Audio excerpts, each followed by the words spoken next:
ঘূর্ণিঝড় বলতে আমরা সাধারণত বুঝি তীব্র বাতাস, গাছপালা ভেঙে যাওয়া, বাড়িঘরের ছাদ উড়ে যাওয়া বা বিশাল জলরাশি যা জলোচ্ছ্বাসের সৃষ্টি করে।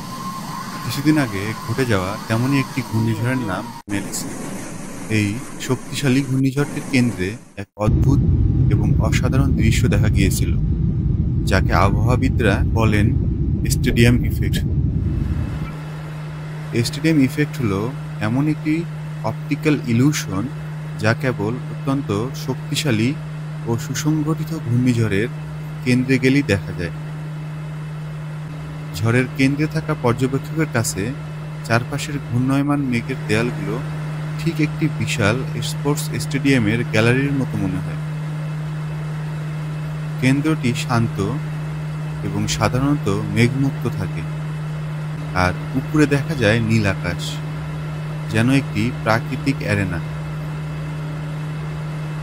এই অদ্ভুত গঠনের পেছনে রয়েছে ঘূর্ণিঝড়ের মূল শক্তি সঞ্চয়ের প্রক্রিয়া।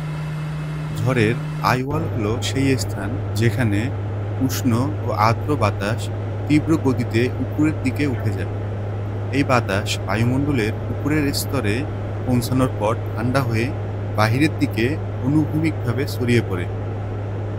মেঘের এই উপরের দিকে ওঠা এবং বাহিরের দিকে ছড়িয়ে পড়ার সম্মিলিত প্রক্রিয়ার কারণে মেঘের দেয়ালগুলো ভূমি থেকে শুরু হয়ে উচ্চতা বৃদ্ধির সাথে সাথে বাহিরের দিকে প্রসারিত হয়, ঠিক যেমন একটি স্টেডিয়ামের আসনগুলো উপরের দিকে ছড়িয়ে থাকে। এই স্টেডিয়াম ইফেক্টটি দেখা যাওয়া অবশ্যই একটি বিপজ্জনক ব্যাপার। এটি প্রমাণ করে যে ঘূর্ণিঝড়টি অত্যন্ত সুসংগঠিত এবং চরম শক্তিধর, কারণ এই সুনির্দিষ্ট কাঠামো কেবল ক্যাটাগরি 4 বা ক্যাটাগরি 5-এর মতো শক্তিশালী হারিকেনেই গঠিত হতে পারে।